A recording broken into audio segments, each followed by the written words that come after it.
Di tengah dunia yang sering dipenuhi perbedaan dan prasangka, ada kisah sederhana yang justru mampu menyentuh hati banyak orang. Kisah tentang sebuah keluarga, tentang cinta, tentang pilihan hidup, dan tentang toleransi yang tumbuh tanpa paksaan. Inilah cerita yang mungkin tak pernah terbayangkan. Sebelumnya seorang ayah yang belum memeluk Islam, namun justru menjadi sosok pendukung utama bagi anak kanannya untuk mendalami ajaran Al-Quran. Namanya Daniel Lucas, seorang ayah, seorang kepala keluarga yang memilih jalan berbeda dari kebanyakan kisah yang kita dengar. Di saat sebagian orang masih memperdebatkan perbedaan keyakinan, Daniel justru menunjukkan bahwa kasih sayang bisa melampaui itu semua. Ia menikah dengan seorang wanita yang awalnya memiliki keyakinan yang sama dengannya. Namun waktu berjalan, kehidupan membawa perubahan besar dalam keluarga kecil ini. Sang istri dengan keyakinan dan ketenangan hati akhirnya memutuskan untuk memeluk Islam.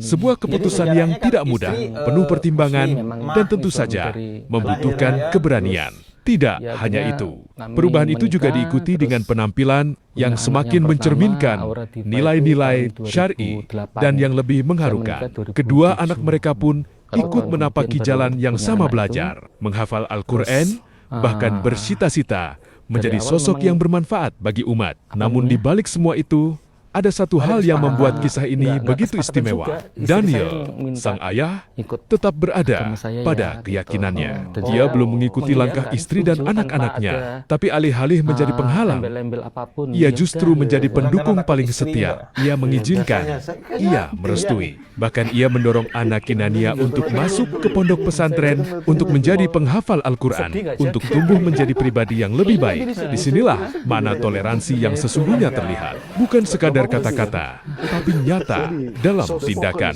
Daniel tidak memaksakan kehendak, tidak membatasi pilihan, justru membuka ruang bagi keluarganya untuk berkembang sesuai dengan keyakinan mereka. Sebuah sikap yang jarang kita temui, namun begitu berarti. Kisah ini bukan hanya tentang perbedaan agama dalam satu keluarga. Ini tentang bagaimana cinta, pengertian, dan rasa hormat bisa menjadi jembatan yang menguatkan, bukan memisahkan. Tentang bagaimana seorang ayah tetap menjalankan perannya dengan penuh kasih. Meski jalan hidup yang ditempuh keluarganya berbeda, dan mungkin di balik semua ini terselip doa-doa yang terus dipanjatkan. Harapan agar suatu hari nanti perjalanan spiritual ini membawa mereka pada titik yang sama. Namun, lebih dari itu, kisah ini mengajarkan kita bahwa kebaikan tidak selalu harus dimulai dari kesamaan. Kadang, justru dari perbedaanlah kita belajar arti menghargai. Inilah potret keluarga Daniel. Lucas, sebuah kisah yang mengingatkan kita bahwa Islam adalah rahmat bagi seluruh alam, dan bahwa hidayah bisa datang kapan saja, kepada siapa saja, dengan cara yang tak pernah kita duga. Mari kita simak kisah lengkapnya. Mungkin ada Pel. Bapak Kristen, anaknya bukan hanya Islam, tapi di pesantren.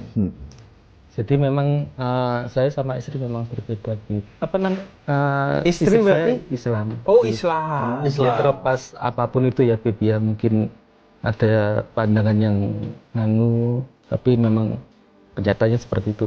Oke. Jadi istri Islam, Pak Daniel Kristen. Dan saya mengikuti prosesnya istri saya mulai dari awal. Gitu. Yang awalnya nggak berhijab, lalu akhirnya berhijab, dan sekarang pakaiannya gamis syar'i. Iya. Seperti itu. Kita nggak mau menilai secara hukum ya, karena ini spiritual journey. Pak Daniel proses dan yang keluarga, proses yang ya kita nggak tahu bagaimana kerumitannya pasti kan ya. Dan sampai sekarang masih bertahan. Betul. Udah 18 tahun. Tahun ini 19 tahun. Tahun ini. Jadi sejarahnya kan istri Muslim, memang Islam dari lahir kemudian terus ya akhirnya kami menikah, terus punya anak yang pertama Aura Diva itu tahun 2008. Saya menikah 2007. 1 tahun kemudian baru punya anak itu. Terus dari awal memang ada kesepakatan gitu. Nggak kesepakatan juga. Istri saya yang minta ikut agama saya ya gitu. Dan saya mengiyakan, setuju tanpa ada embel-embel apapun, ya udah Oke. gitu. Bukan karena takut istri enggak? Iya, biasanya saya kayaknya iya nih. Nanti datang-datang nuduh loh. Saya Datang-datang nuduh. mau sedih nggak jadi akhirnya. Oh, ini nggak jadi sedih, saya kira sedih dari tadi Mas. Ya itu. Bapak pun sedih kan? Sedih, soft spoken. Terus akhirnya 2011 lahir Divo juga, dan diminta juga, nggak apa-apa gitu. Beb. Dan dari lahir memang diazanin sama ipar saya. Dan mungkin seberapapun ibunya atau Pak Dani minta, ya kalau anaknya tidak memilih, ya tidak akan bisa juga kan. Pada akhirnya ya pilihan anaknya kan. Spiritual Dan journey-nya anaknya. saya dukung juga ketika anak-anak mulai TK itu udah masuk ke TK berbasic Islam. Waktu itu TK Citra Kusuma dekat rumah. Enggak, tapi kan tadi yang minta istrinya. Kan anaknya belum bisa milih waktu itu. Iya waktu itu, enggak sampai sekarang kan. Ya, kenapa Pak Daniel waktu itu merelakan? Apa emang sama agama sendiri kurang yakin atau tidak? Saya kira selang-seling atau oke, 2 aku 1 deh gitu. Kenapa kok bisa ikhlas? Ya, saya juga punya pertanyaan sekalian aja ya. Sekalian nanti dijawab. Kan waktu istri meminta yang pertama, Bapak langsung iya nggak apa-apa. Waktu istri meminta Bapak, kok Bapak nggak mau pindah ya? Oh iya, kalau Anak dikasih nih. Waktu istri meminta Bapak untuk pindah, Nah itu yang masih agak ragu Berat waktu ya? itu. enggak, karena saya enggak, kan di konten-konten saya kan di TikTok saya maupun Instagram nggak pernah ada kalimat tidak mungkin. Tidak ada kalimat tidak akan gitu loh. Tapi saya selalu tulis belum bisa. Nah, karena kita nggak tahu yang akan terjadi besok, Hidayah, minggu depan, ya, apapun itulah gitu loh. Seperti itu, karena ya itulah, saya ngikutin takdirnya yang atas saja. Assalamualaikum Ustaz. Waalaikumsalam warahmatullahi wabarakatuh.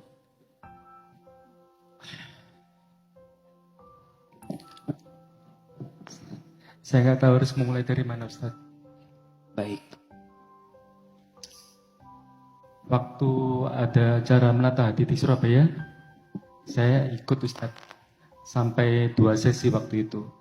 Dan setelah selesai sesi kedua, saya sempat ketemu sama Ustaz di ruangan itu, dan saya sudah sampaikan ke Ustaz waktu itu. Saya seorang Nasrani Ustaz. Mungkin di ruangan ini satu-satunya yang Nasrani atau mungkin ada yang lain. Kenapa saya hadir di acara ini? Karena saya suka kajiannya dari Ustadz.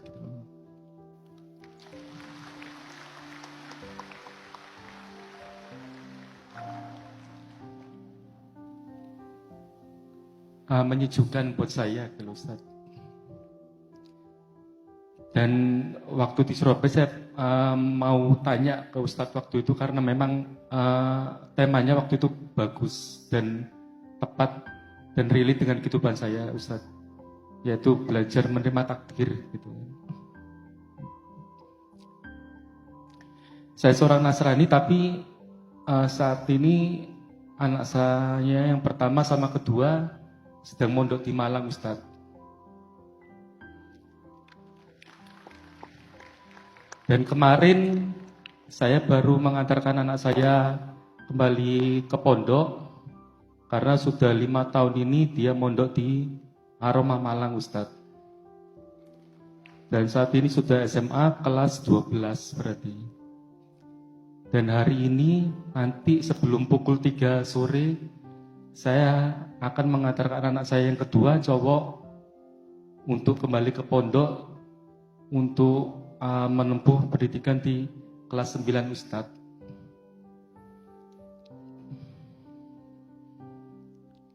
Kemarin sebelum ke Malang, saya mengantarkan anak saya yang cowok potong rambut Ustadz. Ketika ditanya sama tukang potongnya, nanti kamu besar mau jadi apa?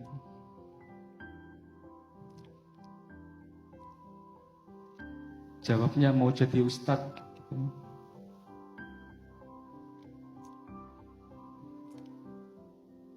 Yang mau saya tanyakan,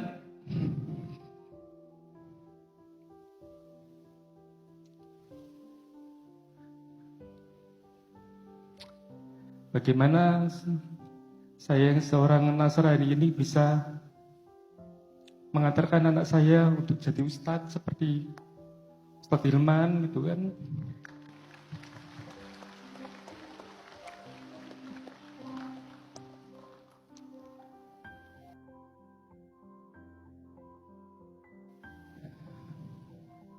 Dan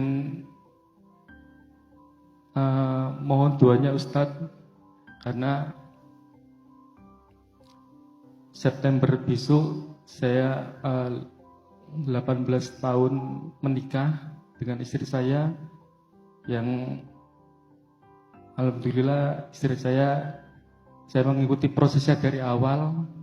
Yang awalnya tidak berhijab jadi berhijab, dan sekarang pakaiannya gamis syar'i, Ustadz.